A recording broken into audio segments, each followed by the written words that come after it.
everyone. We'll get started. First, thank you all for coming. We have an exciting presentation today. The audience is encouraged to ask questions. If you want to ask a question, please raise your hand. I have a little mic if you'd like to ask your question so everyone can hear you. But I will introduce our three great speakers today. So first we have Steve Maltepes. So Steve grew up in Philadelphia and has been featured on a lot of different networks, including ESPN, Fox Business, NBC, and many, many more. Known to many as the PhillyGodfather, he built and survived the high-stakes world of sports betting and the marijuana trade, and he's going to be talking about his story today. His story is one of strategy, resilience, and hard lessons learned. He's also the co-author of books, which is right here, it's Amazon's #1 bestseller, and a real estate investor. And next, we have his son, Matt, who is a Rowan graduate. He just graduated last year, which is a great accomplishment. Thank you very much. Yay, Matt. And it's my students. Best professor. Thank you. He is also the co-author of books and the founder of the Maltepes Report and the host of the Maltepes Show. He launched TCK, the College Kids Sports Betting, and has advised global brands. He's a committed family man and real estate investor. And then finally, we have Greg Lingo. Greg is the writer and producer of the film Last Call and is a serial entrepreneur and has launched more than 70 companies since his first landscaping venture at the ripe old age of 11 or in 5th grade. Greg holds an engineering degree from Cornell and an MBA from Villanova, and he brings creative and business lenses to today's conversation and presentation. So I would like to introduce Greg first to give a little pitch, and then we'll have the Maltepes do their presentation. Thank you. Thank you. Thanks for the warm introduction. Can you guys hear us okay? So my name's Greg Lingo. Generally speaking, I'm a real estate developer. About 20 years ago, I started doing a couple things in the entertainment business. About 10 years ago, I had written a script that ultimately I developed and executive produced a comedy that we released on Showtime. It was called Last Call a couple of years ago. And that's kind of how I reconnected with Stelios. We went to middle school together. We were from the same neighborhood. And then as I was releasing my movie, he had sent me a Facebook message that said, hey, I'd like to help you market your movie. And we hadn't talked in forever, so I was thrilled. So we kind of back and forth organized the podcast that we worked on together. So I was on Steve's podcast, and after the podcast, I kind of said, what have you been doing? Like, I haven't seen you in a long time. And he said he was busy, and then I kind of said, well, like, take me from middle school. What happened? And he said, well, I dropped out in 9th grade. This is all, he tells me all this in like 30 seconds. I dropped out in 9th grade, and then I started boxing a little bit, and that was going well, and then I started bookmaking, and that was going pretty well, and then I started dealing for the Sinaloa cartel, and then he was arrested a couple times, and so I had to go somewhere else, but we set a meeting up for the three of us to have lunch, and I think it was a 4-hour lunch where I was getting the download of the story, which is just an incredible story. We since then kind of took a first draft of the movie script on it, and then ultimately got to this book. And the idea behind the book and the main book was, literally he was booked, but has been bookmaking his whole life. We'll talk a little bit more about how life you can kind of be booked in a variety of different ways. But when we got to this book, it was essentially to establish the story and to get it in one place. Since we've released the book, we've had a lot of interest from FX and Netflix and other producers that are interested in maybe doing more with this on the entertainment side. That's kind of where I came into play. But with this, I'm going to introduce Stelios Maltepes. Do I need this or no? Okay, we don't need it. Thanks for coming out today, taking time out of your day. Thank you so much. Now, obviously from the cover, you can tell I was incarcerated. You know, I got a little bit of trouble. But let me tell you where the story actually begins. The story begins in the foothills of Mount Olympus, Greece, where my parents were tobacco farmers. And in 1969, the economy was horrible. It was a socialist government took over, and they were growing tobacco, and they were coming and taking all the tobacco they had, and they were paying them pennies on the dollar, and they barely had enough food to eat. My parents at the time had my two brothers and my sister. I wasn't born yet. So there was an opportunity to come to America in search of the American dream. And they took it. My dad had $200 in his pocket, 3 kids, didn't speak English. They jumped on a plane and they came to America for a better life for their kids. And I was born a year later. So now they got 4 kids and maybe $300 in their pocket. My dad was a dishwasher, making $1 an hour, working 90 hours a week. And my mom was a seamstress, making about $120 a week. Now they arrived in America at, I think, 11 o'clock at night. The next day at 6 in the morning, my mom was at work. They had a job set up for one of these, I think it was called After 6, where they made tuxedos in Philly. So she was working right away. So they came to America in search of the American dream. And the early years were tough. I mean, they had to sacrifice. My dad was working 90 hours a week, making $1 an hour. And I barely got to see him. And my mom would come home after work and take care of us. And my brother was 10 years older than me, so he would watch us. But it wasn't easy. I mean, I remember going over to my friend's house as a kid, and they would have cereal for breakfast. And I'd be like, "What's that?" They're like, "Oh, it's cereal." And I'm like, "What's cereal?" You know, I want some cereal. So I'd go home and I'd be like, "Pop, I want cereal." He's like, instead, he would take a gallon of milk every day and cut it with a half a gallon of water. He would mix it to make ends meet, and he would put it in a bowl with a day-old bread, put some sugar on top, and that was our cereal because we couldn't afford it. And slowly, you know, they worked, they saved. And my dad couldn't, I remember back in 1976, he couldn't wait to become an American citizen. So he had the green card, came over here legally, and when he became an American citizen, he came home that day, and it was actually like one of the first times I ever see my dad smile. He was so happy to become an American citizen, because now he knew, you know, he'd be here. They couldn't, you know, throw him out of this country.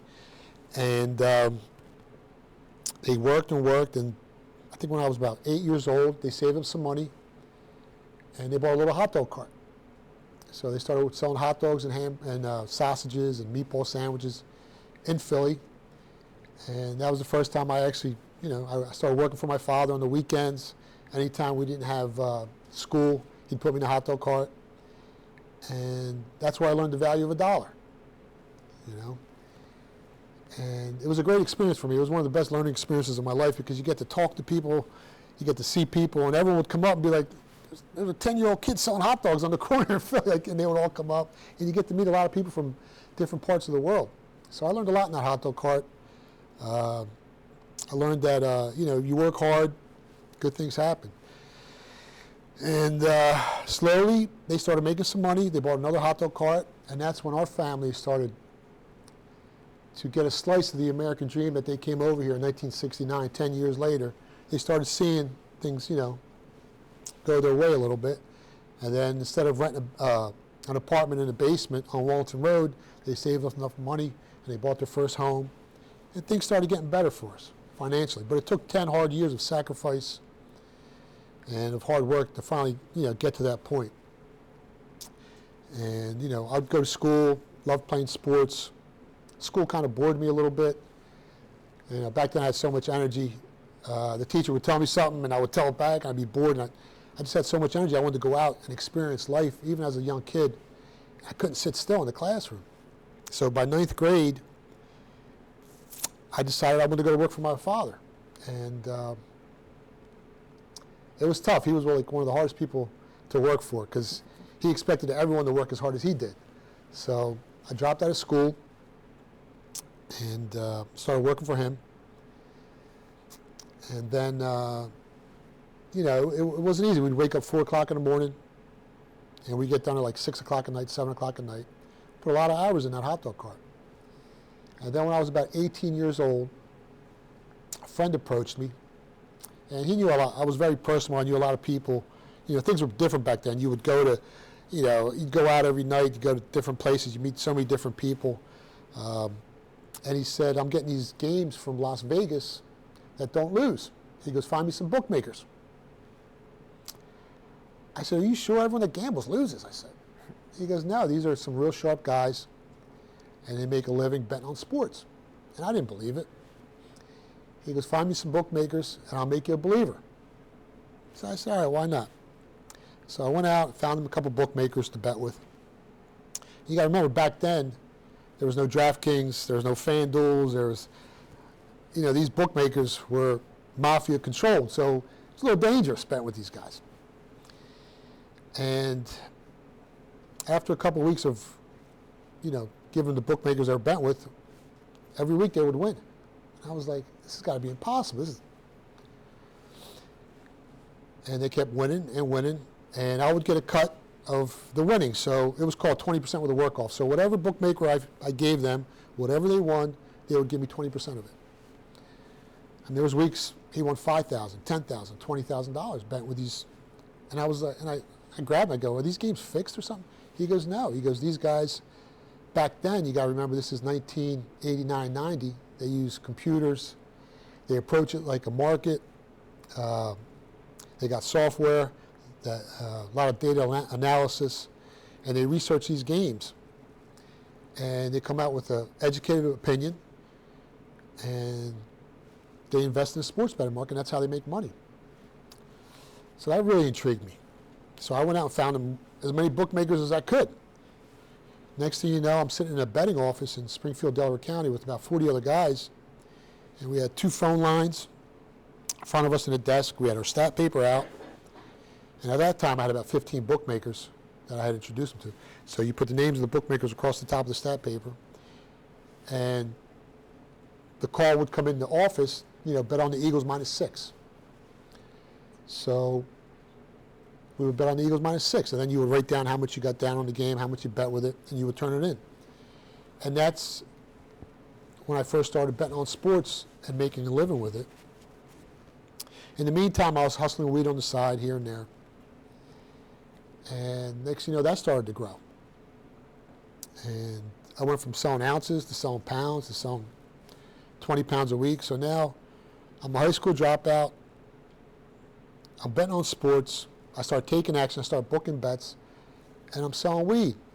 And back then things were a little different. Now it's legal. There's dispensaries open up everywhere.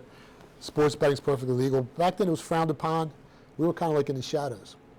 And like I said, the mafia really controlled all the sports books back then, so it was dangerous. And marijuana started blowing up. And at the age of 21, right before my 22nd birthday, I met my beautiful wife. And she was going to community college, trying to get an education. I was hanging out there trying to, meet women. And we started talking that day, and I remember I was hitting on her, and she was giving me the cold shoulder. And I said, well, let's go out next week. And she goes, I can't, it's my birthday. I said, that's weird, that's my birthday too. And she goes, when's your birthday? I said, when's your birthday? She goes, October 12th. I go, that's my birthday. She goes, you're a liar. She thought I was lying to her, just trying to pick her up. And I said, no. She goes, show me your license. So I pulled out, I had a wad of money, I pulled it out, took the rubber bands off because I never had a wallet. I showed her the driver's license, and her eyes opened up. So then she gave me her number, and I looked her in the eyes that day, and I told her, I felt it. I mean, people don't believe in love at first sight, but I felt it. And I told her, you're in love with me, you just don't know it yet. And she looked at me like I was crazy, And 33 years later, we're still together through a lot of ups and downs. She gave me 2 beautiful boys. But anyway, so then in 1994, I had my first son, Stevie. And, after you have a kid, it's not about you anymore. It's about your kids. Everything you do is about your kids. And at that time, I was in full swing. I was hustling all weed. I was betting sports. I was making a good living. We bought our first house in Northeast Philly after living in an apartment. And at that point, our betting office was one of the biggest betting offices in the country. And we were making a living betting on sports. I mean, we were making a good living. And then a couple of years later, my other son, Mateo, was born in '98. And now I got 2 boys to take care of. So the whole time, you know, I'm doing well. Everything's great. I mean, I felt like I was on top of the world. And then about a year and a half later, you know, you never know where life takes you. And about a year and a half later, my dad, who meant so much to me, he got sick. He ended up with pancreatic cancer. And, you know, that's like the worst cancer you can get. You know, to this day, it's like the Babe Ruth of cancers. If you get it, you're in trouble. Most people last about 3 to 6 months. He lasted about 9 months, and he passed away. So that hurt. But, you know, this book's about, it's kind of like a roller coaster ride, because just when you think everything's going good, but you got to keep swinging. You can't ever surrender. You got to always, you know, no matter what happens in life, there's going to be a lot of ups and downs, but you just got to keep moving and keep doing the right thing, and eventually things will work out. But yeah, so he got sick. We went through everything with the doctors. He passed away in 2000, and he was like Superman to me.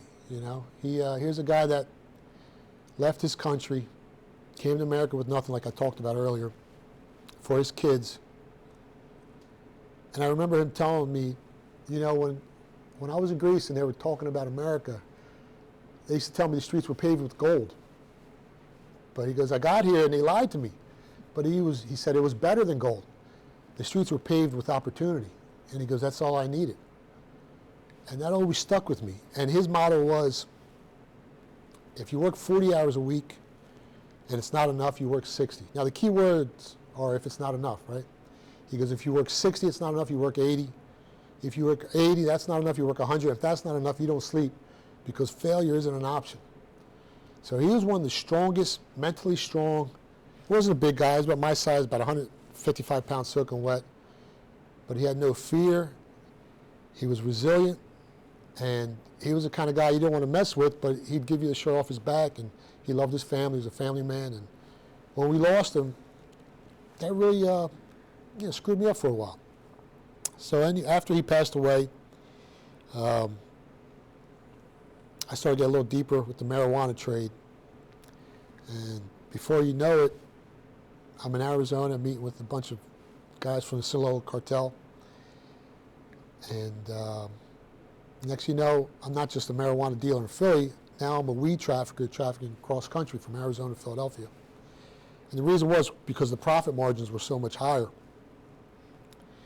You know, when I bought weed in Philadelphia, I paid $1,000 a pound. I sold it for about $11.50. So I'd make, you know, $150 a pound. Now in Arizona, it was going for $400 a pound. So the profit margins were bigger. Now we start making some big money. When you start making big money, you start dreaming, and you get caught up in the matrix. You know, other people on the outside are telling me to slow down, but when you're in the matrix, you don't see it like everyone's seeing it from the outside. You're in there. And next thing you know, we went from selling 50 pounds a week to selling 1,000 pounds a month. Like, it was a lot of weed back then. And remember, you know, like I said, it wasn't legal back then. You were looking at a lot of time. So the biggest hurdle I had was, how do you bring back 1,000 pounds of weed from Arizona to Philadelphia without getting caught? So we started a water company. It's called Blue Water, Spring Water Company. And we started that for, you know, as a front. But next thing you know, that blew up. And now we got 15 salesmen in the street. We got 20 trucks, and we're distributing throughout the city of Philadelphia, spring water everywhere. And in 2004, the water company got so big that we actually almost became the official water of the Philadelphia Eagles. We had to sit down at the NovaCare Center with Jeffrey Lurie, a bunch of his executives. At the time, they hadn't built the stadium. So they were looking for a local company. You know, they wanted a big check. They wanted about $250,000.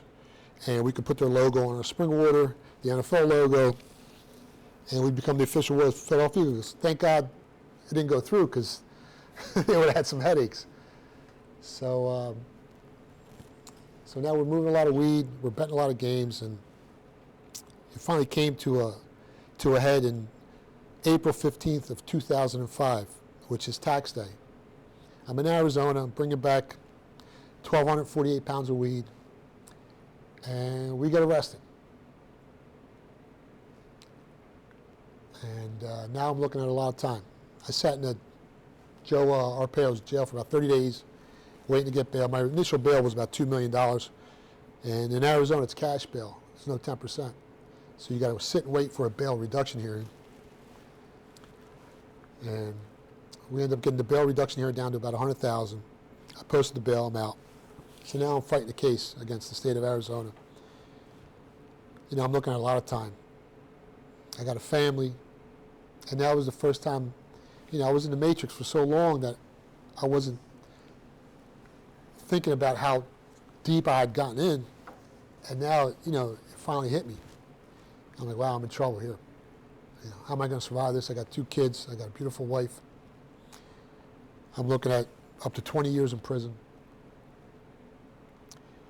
So I got the best lawyer in Phoenix, and we're going through the discovery. You know, when you get arrested, they give you, it's called discovery, about 400 pages. Now, I was never caught with any marijuana. I was never, there was never no wiretaps on me, no video surveillance. What they did was they raided a warehouse and they found 1,248 pounds of weed. They found 6 other people in there. I wasn't even there. And I was about 40 miles away. But they knew they had confidential informants, and then they came and got me, and they threw me in the case. So the lawyer keeps telling me they don't have a lot of evidence on you. You've never been caught with anything. I mean, he goes, what do you want to do? I said, well, we're going to fight the case. So fast forward to December 6th of 2006, we go to trial in the state of Arizona. And in the state of Arizona, if you're looking at under 25 years, instead of getting 12 jurors with 1 alternate, you get 8 jurors with 1 alternate. Brings up the conviction rate about 30% if you do the math, because you don't have to convince as many people. And so we go to trial. I'm feeling good. But then what happened was they ended up getting, there was this guy named Daniel Tovar that, he was the guy that used to clean the warehouses out in Arizona that we had. And he wasn't involved, but they got him to flip on me to testify against me because they were going to deport him back to Mexico because he wasn't a legal citizen. So they threatened to deport him if he didn't testify against me and come up with this false testimony that he knew all about this operation. So anyway, they put him on the stand, testifies against me, go to trial, and make a long story short, I get convicted of all charges. So I'm found guilty. And they send, you know, processing, they send you processing, they lock you up, and they send you to jail waiting to get sentenced. Now, as soon as they read me that guilty verdict, you know, your whole world stops, and I turned to my lawyer, Alan Bickert, and I said, Alan, I said, what do you think about an appeal? And he goes, kid, your luck ran out. If you can't win a trial, you got no shot with an appeal. And that really hit me when he said that. Like, oh my God, I'm in trouble. So we're waiting to get sentenced. Took about 2 months. And at sentencing, thank God, my wife came out. We had about 100 character letters from different people, from politicians, from police officers I knew, from so many different people from different aspects of life, business owners, and they wrote me character letters. My wife came out with my kids, a couple other people, to testify on my behalf at my sentencing about my character, because that's big. When you get in trouble, the judge wants to know what type of person you are. You know, regardless of what the crime is. You know, they have mandatory guidelines, but they really want to know. And that day something happened that really surprised me. Matteo at the time, he was 8 years old, and my older son was supposed to come up and talk on my behalf. He was 4 years older, and I didn't know he was even going to testify at my sentencing. But he had told my wife that he wrote something down, and he wanted to go up and fight for his father. And I'll let you. Yeah, so on the way there, I had a pen and a paper, a pen that I got from the hotel room. Started writing stuff down. Now, mind you, he's 8 years old. I was 8 years old. On the ride there, I told my mother I wanted to speak. I wanted to fight for my father's freedom, right? My father was never a bad guy. He was always a good guy. And to me, prison's for people that are not good people, right? That's, as you're 8 years old, you don't know what's going on. So with that being said, I go up to the judge. I'm like, Your Honor, Dad's a good father, a good guy. He's my father. He talked about my grandfather being his Superman, but to me, my dad was my Superman, right? So I'm going up there and I tell him all the reasons why my father does not belong in prison. And with that being said, then he can relay what the judge said. Yeah, so, up to that point, I had no emotion. When I went to trial and they found me guilty, I had no emotion. I was kind of stunned. I was, I guess, traumatized. I was, to say the least. But then when he started speaking, I felt it, and tears started coming down my face because I put myself in this hole, and now I got this, my 8-year-old son fighting for me, I still get goosebumps to this day. So then the judge goes to him, he goes, "Son, how old are you?" And he goes, "I'm 8 years old, Your Honor." He goes, "I got an 8-year-old grandson. I don't know too many 8-year-olds that can do what you're doing." And he had his little suit on when he was 8, just like he is now, but he was a smaller version. Smaller version. His little tie on. And the district attorney stood up, and he was kind of getting upset because I guess, the emotion was getting to the judge. He goes, "Your Honor, Maltepes has all these ties to different people, this and that, marijuana and this and that. I want him to spend at least 10 years in prison." So I'm like, oh boy, I'm in trouble. And the judge told the district attorney to sit down. And my guidelines were like, it was weird guidelines, 3.5 to up to like 20 years in prison. Mandatory guidelines.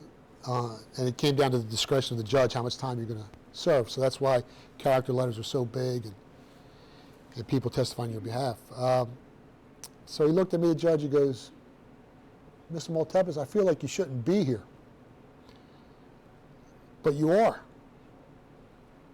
And then the DA tried to stand up again, and he told the DA to sit back down. He goes, "I'm going to run 2 4.5 years sentences concurrent." And boom, that was it. They take me, and I'm gone. They sent me to Yuma, Arizona, one of the hottest places in the world. And what I found out later was if you take your case to trial, which 99.9% of the people don't go to trial, they plead out guilty, and you lose, they send you to the worst prison. So you can tell everybody when you get out. So they sent me to a max yard where I was handcuffed and shackled, controlled movement, 23-hour lockdown, surrounded by mass murderers, guys that were doing life, double life, triple life. And it's 122 degrees and there's no air conditioning. They have swamp coolers. They stop working after about 105 degrees. So now I'm surrounded by the most dangerous criminals maybe in the world, and it's 122 degrees, 120 degrees in the summertime. It's hot. 23-hour lockdown. And I'm just thinking to myself, how did I get here and how am I going to get out of here? At that point, I'm a big math guy. But some things you just can't explain, I look at the quantitative stuff when I handicap a game. I look at the qualitative stuff surrounding a matchup, and I try to form an educated guess, and that's my process, whether it's buying real estate, betting in the sports betting market, buying stocks, buying crypto. I do my research. But at that point, there was nothing left to do but pray. And I was never much of a religious guy. I believe in God, but I always felt like if I walked into a church, lightning might strike it, So I started praying. And I don't even know any prayers, but, my parents were Greek Orthodox. I was baptized Greek Orthodox.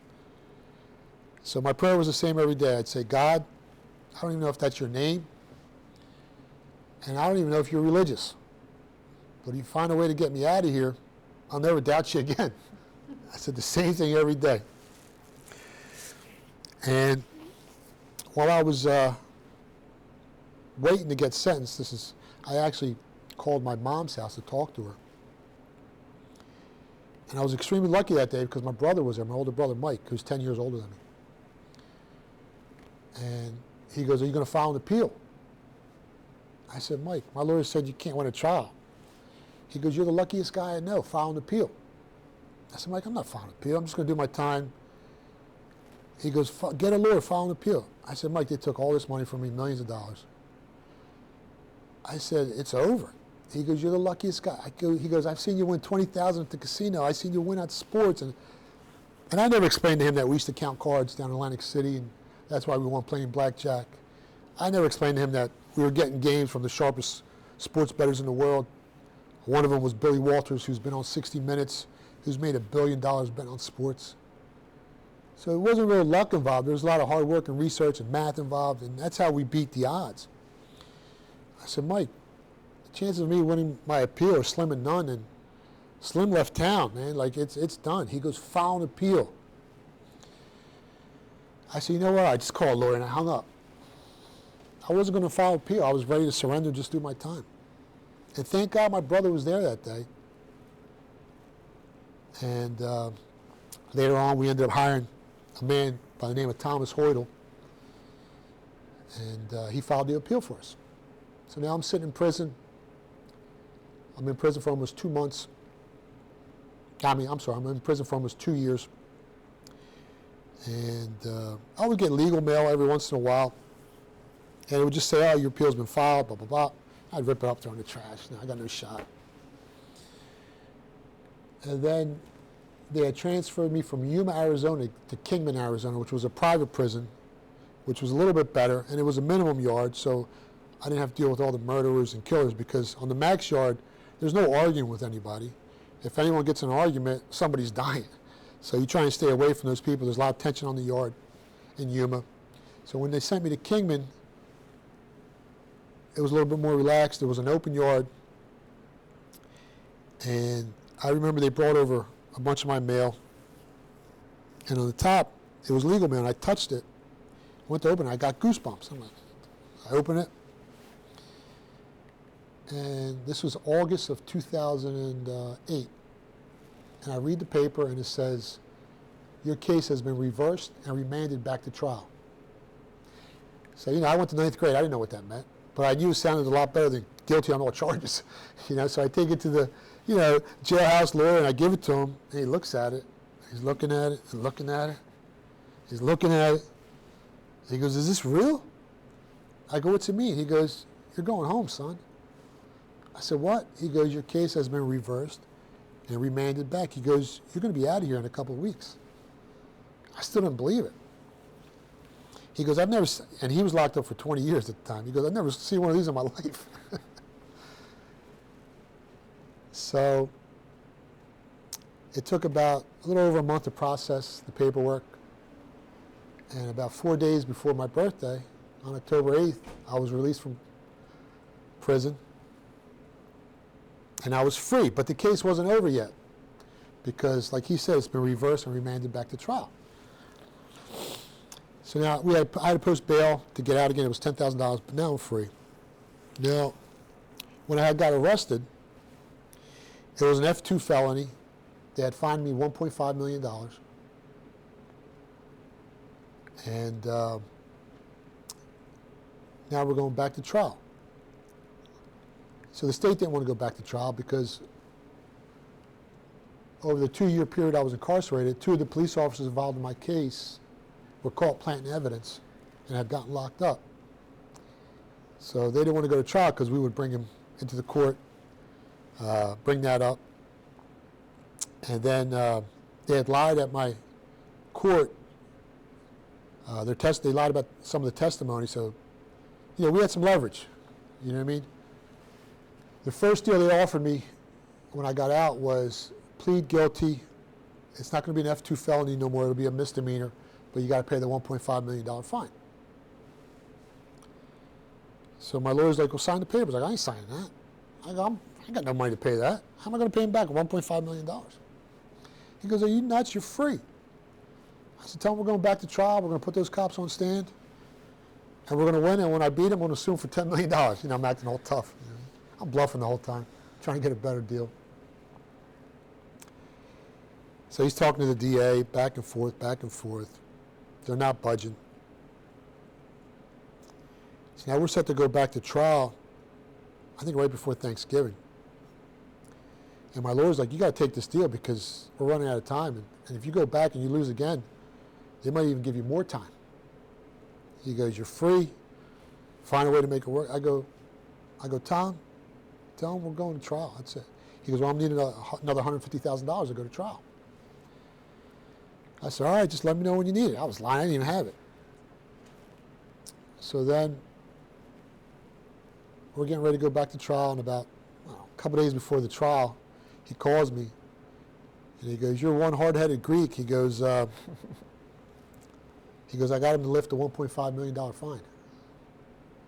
He goes, how fast can you come out here? I go, I'll be out there tomorrow. He goes, come out here and sign the papers. So I go out there, sign the papers.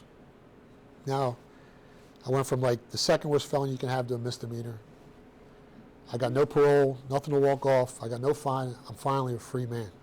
I go back to my family, my kids. And that guy kind of saved my life, because if I don't overturn that conviction, you know, every day in prison feels like a month. Every hour feels like a day. Every month feels like a year. And if I don't get out when I did, who knows where my life would have went.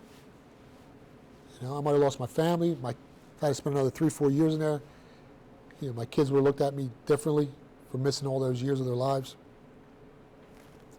So that lawyer, I mean, he saved my life. And, you know, I tell people all the time that, you know, I used to pray every day, and I said, God, you know, and I still don't go to church much, but I said, you can believe that, you know, me overturning my conviction was a coincidence or I was lucky. But the fact remains that God answered my prayers and got me out of there. And that's the only fact that, you know, maybe I was lucky, but so I never doubted him again. And, you know, when you're down low and there's no light at the end of the tunnel and there's nothing left, you know, what do you hold on to? You know, how do you survive those dark moments when you're in a supermax prison? And you start praying. I mean, there's, you know, and you can't quantify that, and you can't, you know, it just. So I tell people all the time, I mean, God saved me, and I don't know why, but I'm out here, and then I'm home, and now I got to get my life back together. I'm trying to get back to my family, get everything going, and then, you know, the money was short, so I started doing what I did best, was handicapping sports and betting on sports. And in 2012, I launched a website, PhillyGodfather.com, and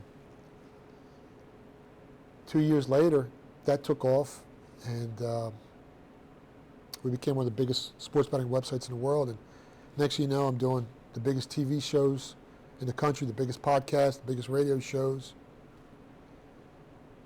And it's amazing, because no matter how far you fall and how bad you screw up, you can always rewrite your story. You know, you just got to keep doing the right thing. And I left the marijuana business behind, and I just kept everything that was legitimate, betting on sports. I wasn't bookmaking no more, so I was just betting sports. And next thing you know, it became legal. Marijuana became legal. And then the two things that the state of Arizona tried to bury me under the desert forever became legal, and actually kind of fashionable now. They're popping up everywhere, whether you agree with it or not. But yeah, I mean, if I didn't pray every day while I was in prison, I don't know what would have happened, because, you know, that kind of gave me a little bit of hope, and eventually it worked out. And then a few years back, we decided to write the book, and I'll let Matt talk about How we started the book? how we started the book. So it all started, as Greg said, we started writing a screenplay. They connected with each other. We all connected. Greg was writing a movie, producing a movie, and I had filmed a movie called The Last Call, starring Jeremy Piven You might know him from Entourage, Bruce Dern, and some others. Did very well.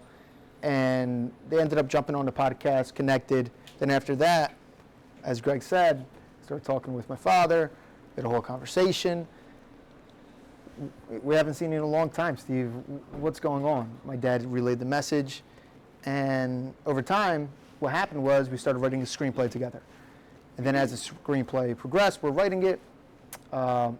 We had a table read for the screenplay, a lot of different things, talk with different people. But one thing we wanted to do was keep the integrity of the book, the story, the culture. We didn't want any of these streaming platforms like Netflix to change the story at all, right? So how do you do that?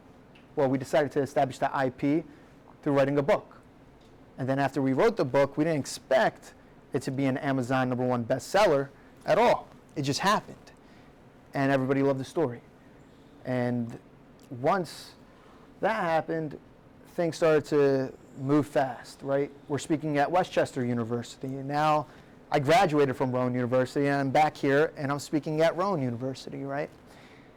And then now we're talking to different streaming platforms again once more, and the awareness of his story has gone up 100-fold. I mean, he was just on Newsmax. He was just on different podcasts. If you want to talk about we're going to be stuff. We're probably going to be doing TMZ and Chris Cuomo next. But what kept me together the whole time was my family, and your family is your strength. And that's why it's so important to keep your family together. And without them, I don't know where I would have been. I mean, that woman saved my life, my kids. And sometimes you get caught up as a young kid into things, and you don't realize what you're doing, and you get in trouble. And it's been a wild ride, roller coaster ride through the years. Dealt with a lot of shady characters. I was always a businessman. I was never in the mafia. I'm Greek. I was always trying to make a living for my kids. Like I said, when you start making big money, you start dreaming, have big dreams, and you get curtailed. You go down the wrong direction sometimes. So, but again, this is, I hit rock bottom, and that doesn't have to be the end of your story if you make a mistake, if you get in trouble, because you can always come back. You just got to keep doing the right things and stay away from the things that got you there, and things will work out. But he touched upon God, and I just wanted to touch about God, family, culture. I think I have it here. It says, family man who loves God, culture, and tradition. So when times get rough, like when my father went to prison, right? I lost my father. They took him away. I didn't have a father. Me and my mother, we'd pray sometimes, and we'd pray for whether it was world peace. I was praying for world peace. I was praying for my father to come home. I was praying for a lot of things. But God gives you the foundation, in my opinion, to build. And not just that, but he tells you how to behave, how to be selfless a little bit. And then, to me, culture is how you navigate the world. It gives you the values in which to navigate the world. And then tradition just reinforces those things. And that was big for me growing up. And he talked about the value of $1 at 8 years old in a hot dog cart. That happened to me too. So I was at 8 years old making pizza at a restaurant, his restaurant called Sauce. I was working at 8 years old just like him. And life is about never stopping, work hard, enjoy yourself, but also never give up. And that's what this story is about. It's a story of resilience, a story of survival. There's a lot of other factors, strategy, but at the end of the day, it's about never giving up, never stay stagnant, keep moving. I think I say, always move, never stay stagnant, mentally, physically, just keep going. Failure is not the end, it's just the fuel. And I believe that's what this story embodies. Yeah, and in life, you're going to fail a lot more than you succeed, but you just got to keep moving and moving, and you don't have to succeed as much as you fail. Like if you get one thing you're good at and you succeed at it, then all the other stuff that you failed at doesn't make a difference. And my biggest accomplishment in life is keeping my family together, staying married for 33 years. Money comes and goes, but your family is everything. And the biggest decision, one of the biggest decisions you're going to make in life is who you choose to spend it with. And I was so lucky I got to, I chose her to spend my life because she's been my anchor. She's been my rock through the good, through the bad. A lot of other women would have left and taken off, but she stood there by my side. So, thank you, baby. Yeah, and that's that's her right there. Yeah. So that's somewhat about what the story's about. A lot of other great stories in the book, a lot of pictures in the book. And some of the stories you're going to read, you're going to be like, this can't be true.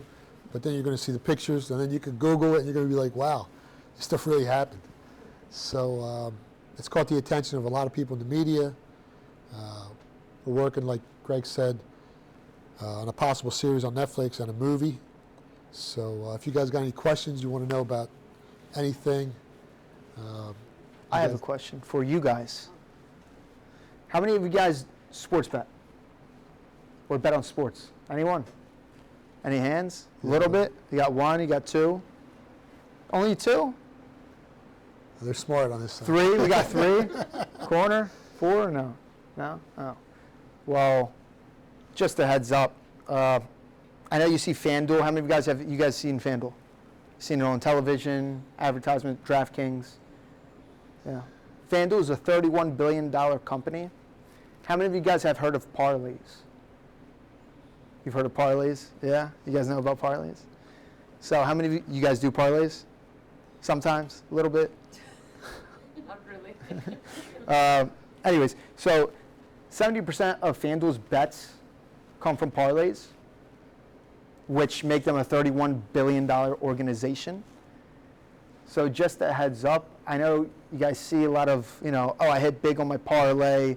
The reality is, it's not what you think it is. They're selling you a lottery and a dream. 10-team parlay at normal odds of -110. That means you got to put $110 to win 100. But if you do a 10-team parlay, a big parlay, you have more odds. You have better odds at going to Ivy League university like Harvard, better odds at getting struck by lightning in your life than hitting a parlay. Than hitting a 10-team parlay. So it looks all glamorous on the internet. It looks all glamorous on TV, what they sell you. Just be wary. And I was a proponent for the legalization of sports betting for a long time, and now I'm actually against it because these sports books have become predatory. And me, I always approached it like a business where I invested in the market. And if I didn't have an edge, I wouldn't place a wager because I was there to make money. But this is very addicting. My advice to you guys is don't bet on sports. The odds are against you. And it's everywhere. It's on your phone, so it's become so easy for you to get your first taste. And next thing you know, you become addicted to betting on sports, and that can ruin your life. I always talk about the sports betting market. It's kind of like a Molotov cocktail disguised as a whiskey sour. It looks fun, it looks engaging, but the thing can blow up in your face really quick. So, before I place a wager, I might research a game for 16, 18 hours. Same way I'll research before I buy a property. I run the comps. I look at the schools, I look at the hospitals, I look at the demographics, and if I think there's value in that property, I'll purchase it. And that's how I approach the sports betting market. I look at the data, I look at the matchups. We have algorithms, we have software now that predict the turnover model, turnover differential. And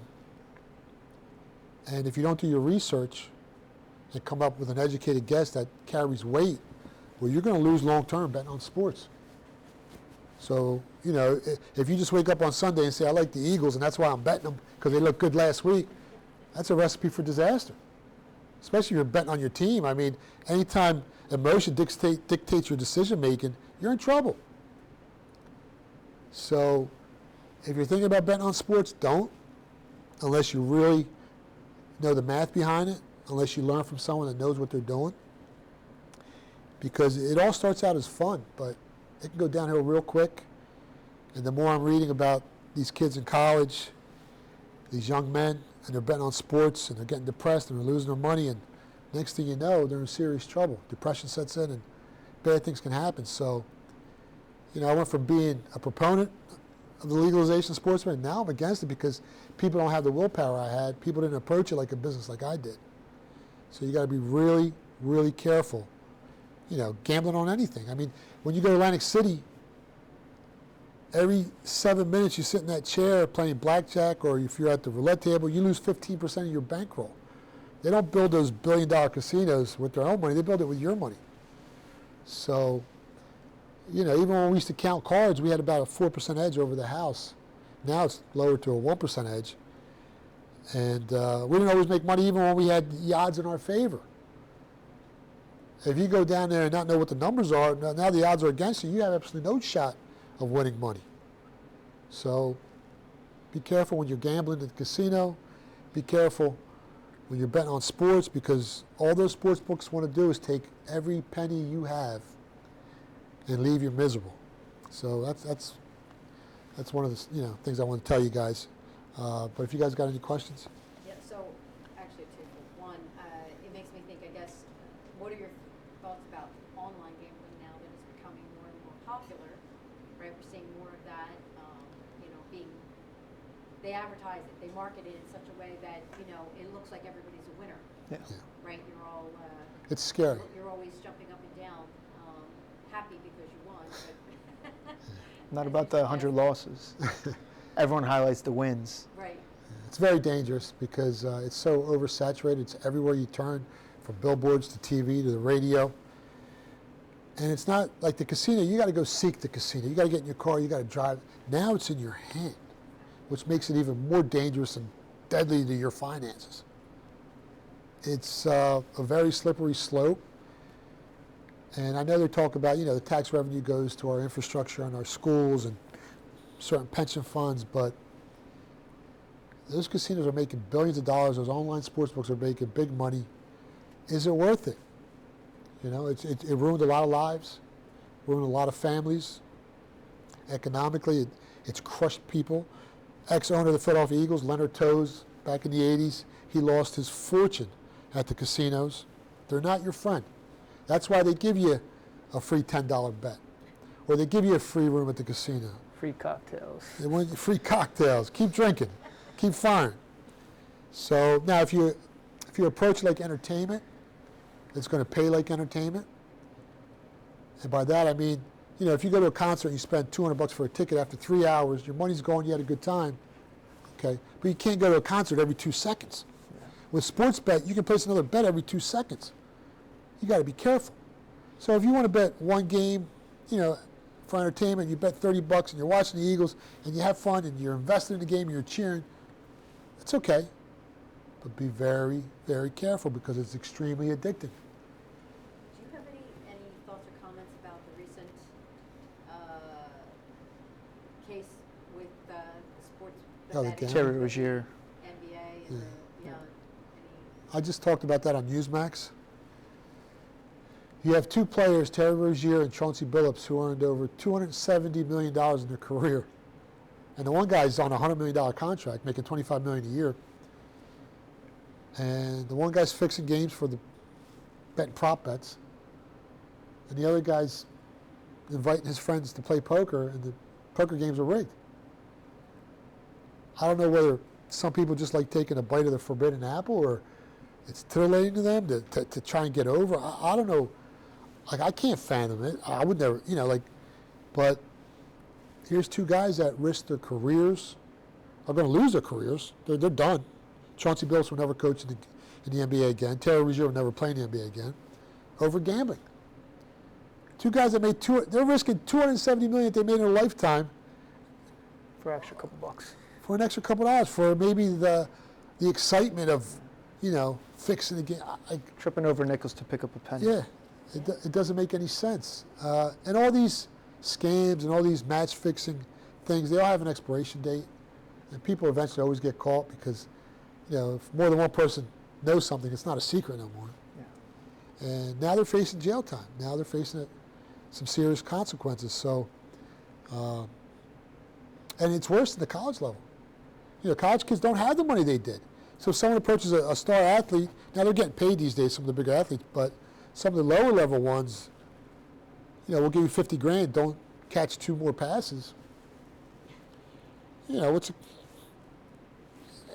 gotten to the point where it's kind of scary. Now there's a lot of politicians that want to come out with legislation to ban prop bets, which might not be a good thing either, because now you're sending people to the offshore sports betting market, to the Underworld, to bet with the Underworld that want to bet prop bets. So now all the tax revenue that was supposed to be coming to our schools and to, our people and our pension funds and infrastructure is going to the mob. So it's kind of like a catch-22. So I don't know, exactly what they're going to do, but I know that more parameters have been set up with different sports books where red flags will pop up if there's a lot of people just betting this one bet. So then they start investigating. Why are they betting this one bet? Who's betting it? The market's moving. The market's moving. The sports betting market is like the stock market. The lines are always fluctuating up and down. Throughout the day. So, it's, it's like the wild, wild west right now. It's new, and there's going to be a big learning curve of how to curtail all this, egregious activity, all this illegal stuff going on. It's dangerous right now. Yeah. I think you brought up a really interesting point. The idea that when you legalize something and you try to create regulation, right? That can lead to a legacy market. Mm-hmm. So you're driving it underground. Yeah. Right. So that was the idea with cannabis legalization, various things, is to try to generate revenue. Exactly. And to reduce the legacy market. Mm-hmm. That's a very interesting point, and one that's I don't know the answer to. I think that's a really tough one. Yeah, and the people that have the information, like trainers, players, coaches, they're the people the mob targets to try and get in with them, because that information is valuable. It's kind of like insider trading. Like if I knew LeBron James isn't playing tomorrow, The stock market's illegal, right? Yeah, the stock market's illegal. But if I know LeBron ain't playing for the Lakers tomorrow, and right now they're favored by 6, well, once the news comes out that LeBron's not playing, well, now they'll be underdogs. Yeah. So if I can get ahead of the market and bet the other side before that line moves, that's where the money's at. So the mob knows who to target, who not to target, who to go after. Does anybody have? I mean, there are so many things to unpack here in this story. There are so many different things to think about. Yeah. I can't hear you. What's the selection criteria for the mob targets? When they pick their targets, wherever they can monetize the most. I mean, who's got the Make information? Can they exploit that information? And then get down as much as possible on that information. Because before the legalization of sports betting, the feds really couldn't figure out why they were what games were fixed and what games weren't fixed. Because you were betting it offshore and they didn't have access to those sports books. Now, the feds have access to all the U.S. all sports books, so they can monitor and trace where the money came from, who's betting it, which account it came from. And now there's a better shot of not as much game fixing going on, because it's been going on forever. Greed's been, people have been greedy forever, since the 1916 Black Sox scandal, in baseball, to the point shaving scam in the 70s with Boston College, Alex Karras in the 60s with the NFL. They were shaving points, fixing games. Jimmy Batista, a friend of mine, was paying off the NBA referee. They were fixing games. So, they say if you see a couple people doing it, there's a lot more than that doing it. And especially at the college level, for years when these kids didn't get paid. So you'll see a kid fumble a ball 4 times, in college football, and how is that even possible? Well, maybe something was going on. Or you see a quarterback throw 3 interceptions who hasn't thrown an interception all year. So, but with the legal markets now, there's more of a paper trail to try to identify those things and maybe slow it down. But, people have been greedy since the beginning of time. It's, Kind of makes you lose a little, sometimes, faith in the game itself. The because integrity, You're not sure exactly the integrity of the game. Yeah. Anybody else? Any other questions? I'm curious about, like, say, when you had affiliation with, like, the cartel, the mafia, how did that end? I mean, did it end with your conviction? Did it? Well, this is how the guys I knew in Arizona, we all got arrested together. And I was never in the Sinaloa cartel. I was just buying the work from them, the pot from them. So I knew that I had to do something to cut ties with these guys, because when you're a big earner like I was, they don't want to cut those ties. They want you to keep going, right? And they're very dangerous. And but the guys at the top, they're businessmen. So what I did was, and I wasn't accountable for it, but I paid for everyone's lawyer, even the 3 guys that were from Mexico that got locked up on our case. It's actually right here. Shows Yeah, these the were people. And I was number 1 on the indictment above the cartel. So they wanted me, and it goes to show you they had no evidence on me, and they still came to get me. So they broke the law to enforce the law, right? It was all hearsay because I was never caught with anything. But someone was telling them I was running the show. So the way I cut ties with them was I paid for the lawyers, and the 1,248 pounds that they found in the warehouse that they confiscated, they wanted to get paid on that work. So I paid them on the work. I said, listen, I'm done. Here's the money that you guys lost. I'm done. And that kind of like, we went our own ways with no animosity or no, So that's how, but the mob in Philly tried to kill me one time. They owed me money. And it's a crazy story. They owed me about, it wasn't even much. It was $27,000 they owed me. It was for weed. And they kept giving me the run around. And then one night they called me from, there was this place in Old City called Paradigm. I don't know if you guys remember it.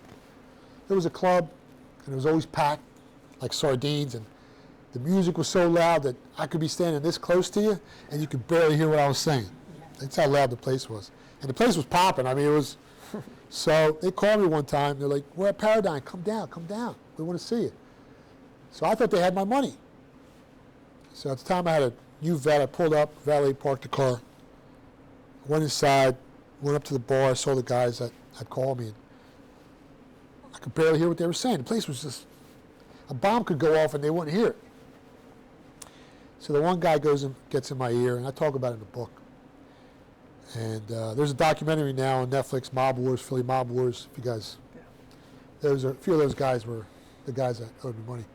So he goes, we want to talk to you. He goes, we want to talk to you in the bathroom. We can't hear them. So in Paradigm, there was a bathroom in the back of the club. It was kind of cool. It was all glass. And when you went in there, you closed the door, it all smoked up. It's kind of cool.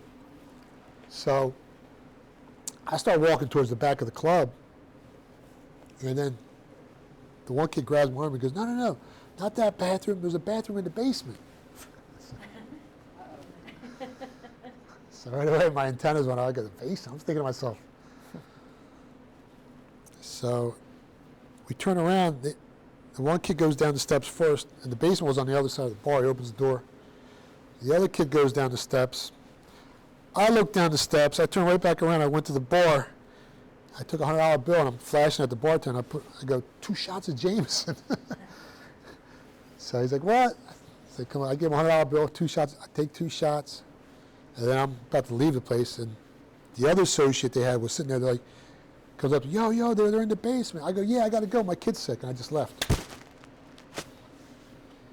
So at that point, I was like 90% sure they were up to something. And later on, it was confirmed that they were going to try and do something through someone that knew them. So about a year later, I found out that my instincts were right. So they were worried about me doing something to them, which I was never violent. If someone owed me money, I didn't even care. And I was making so much money. It was just, money was coming hand over fist. You can make money. You can't make life. You can't, you go, I'm not looking to do time. I'm just selling some weed. And it was confirmed. And actually, one of the guys that was there that night ended up getting shot in the head and killed. And that's in the book, too. I had nothing to do with it, but those guys were all, you know, it was the Philly mob. They were all killing each other back then. It was crazy in the streets of Philly. That's how dangerous it was. Now, like I said, I was always just trying to make some money, but in that underworld, you're dealing with a lot of shady characters, you know, a lot of gangsters and thugs, and I was never not a gangster, I'm not a thug, I'm just a guy trying to make some money, use my smarts, and I didn't go to school, and I was hustling weed, and I was good at it, and I was good at betting sports, and that's where the danger comes in. It's extremely dangerous, and if you don't have those instincts, I mean, I could have been dead a long time. I'm good at reading people. And I'll give you a story. When I was locked up, I was in Yuma, Arizona, and I'm at the Max Yard, and you know, a lot of people that love me, and I love a lot of people, and I would get 5 to 10 pieces of mail every day, and they would call you up, Maltepes. So I'd get it. And after a while, I noticed this one guy that was doing like 100 years in prison. He started looking at me real angry every time I used to go pick up my mail. And then it hit me. I was getting all this love, and they weren't getting no love. It was creating animosity and jealousy. And you don't want to do that with someone who's doing 100 years in prison. So I'm like, oh my God, these guys are going to kill me just because I'm getting mail.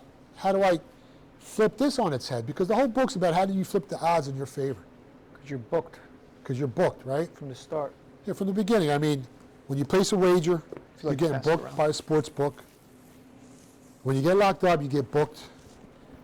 When you turn 16 or 17, whatever's in Jersey now, you're getting booked with insurance premiums. I mean, you name it. You go buy a house, that $200,000 house, after you're done paying it off with the mortgage and interest, you're paying $645,000. So you're getting booked your whole life. So now I'm in a supermax prison, and I got these killer pissed off, upset at me because I'm getting mail. So I sat down, I said to myself, I got to fix this before something happens, because there's no arguing in that place. You'll be sleeping, they'll stab you, and you're dead. So what I did was I started feeding these guys because they didn't have no money on their books. So I started giving them a free honey bun, a free tuna, and the guy that looked upside, the next thing you know, they forgot all about all the mail I was getting every day, and they got friendly with me. So I had to have the nuance to see that before it happened. Most people, you know, but you really got to pay attention to your surroundings and see what isn't right, what doesn't belong. Like, one of the best lessons I ever learned as a kid was watching Sesame Street. They had this segment which was like, which one of these don't belong, which one of these is not like the other. And that always stuck with me. So when I saw something that didn't belong in a room, I knew something was up. And I would pay attention to it. Just from that little skit on Sesame Street as a 6, 7, 8-year-old kid. But that segment is so powerful, especially when you're in the underworld and you really got to pay attention to what's going on and who doesn't belong here and who's trying to get you, because the whole world's after you. Everyone's either trying to stick you up, lock you up, kill you, take your money. Like, it's people think it's the easy route, but it's the most difficult thing you got to do, because you can make 100 right decisions. You make one wrong decision, you're dead, or you're doing life. Or you could be doing 20-piece or 10-piece. Like, you can't overcome one bad decision in that life. And that's why no one makes it. No one survives that life. You either end up dead or in jail. Like, there's no... So if you're thinking about doing dirt, don't do it. You got no shot. The odds are against you, you know? Any other questions? One thing to relate to that real quick is, he talked about being able to recognize things and predictive indicators. In one of the chapters, I think it's Theophanes Maltepes, my father learns at a young age to identify tension.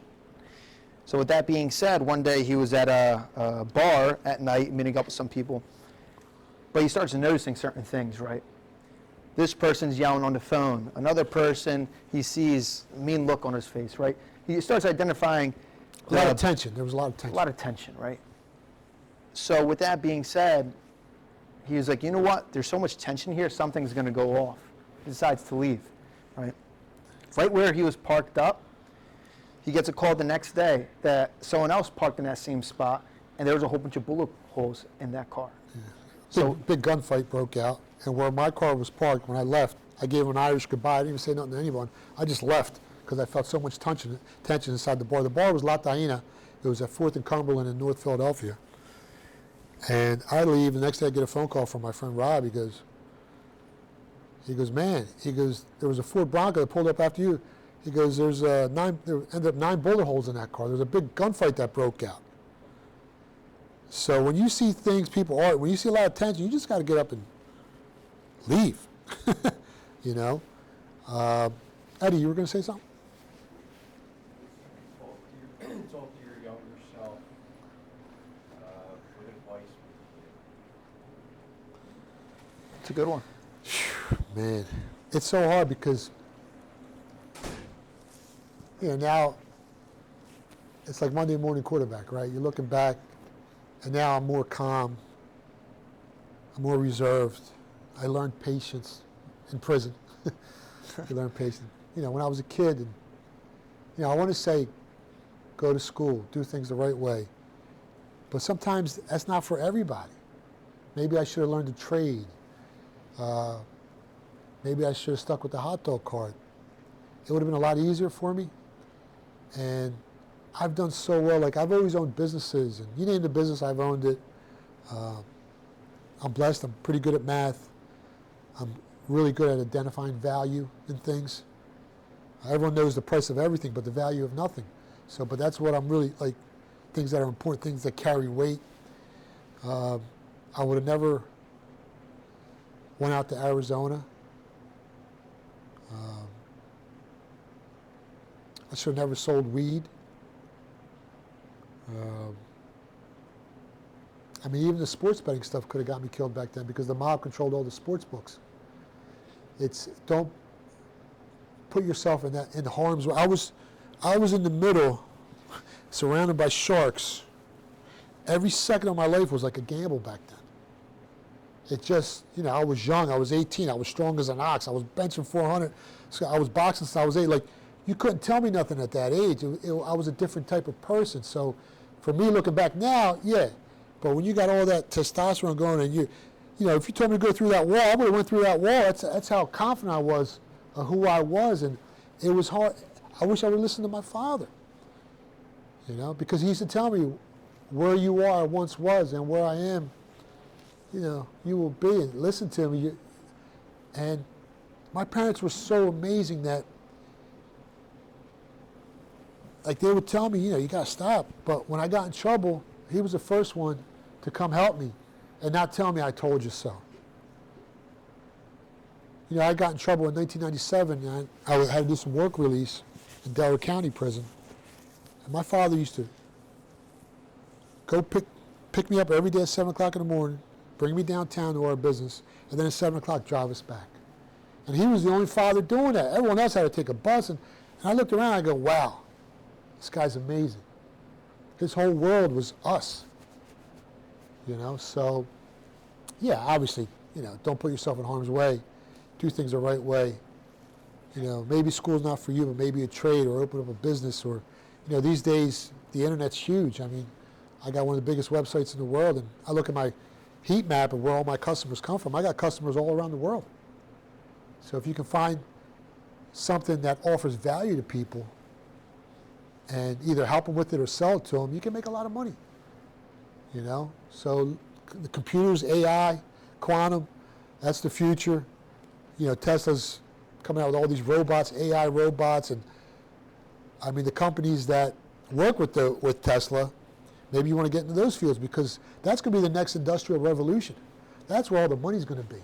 If you want to invest in stocks with those companies, you can buy them dirt cheap right now. Guarantee you in 5-10 years, you're going to be really happy if you listen to me right now and make a lot of money.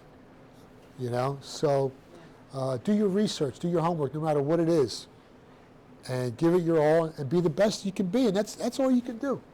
You know, and stay out of harm's way. You know, There's a whole bunch of pictures in the book. I mean, there's some pictures here, as you can see. There's My me and father Tyson. with Mike Tyson when he was younger. You can see he's in the vet that he talked about when he got it brand new, working at the beer distributor. You see my grandfather up there. You see the family at the Acropolis in Athens, Greece, Parthenon. But there's plenty of more pictures in the book. They're filled, detailing everything that is in the book. You know, whether it was, he talked about the mob, cartel, talked about so many different things. It's all detailed right here in this book. You guys can get it on phillybook.com. You can scan that QR code. We also take Venmo, Cash App, or cash. It's on Amazon. It's on too. Amazon as well, and Barnes & Noble. So. Any other questions before we wrap up? I know we have to. That's it? We're at that moment. Okay. You can, again, you can purchase the book here, you can go on Amazon if you're interested. I think there's a whole lot more to the story than I think we got a glimpse, Yes. right? There's, just in a little bit of time that I've met you, I think it's just a tiny little piece of the story that we've gotten, and there's a lot of morals to a lot of different stories here. Some great advice, which you said, and I think we can all leave with this, is that, you know, don't go into anything head first. Do your research, think about it, learn about it, and make good decisions. I think that's probably Absolutely. the overarching moral of the story here. But please, we thank all of our guests. Greg's over here, but please thank all of our guests for their time today, and thank you very much for your time. Thank you so much, Thank you, guys. Help yourself to anything, coffee, water. Also, before you guys go, pay attention to what's coming. We might have a TV series movie coming out very soon, working on that, so just stay tuned. You might see us, never know, on Netflix.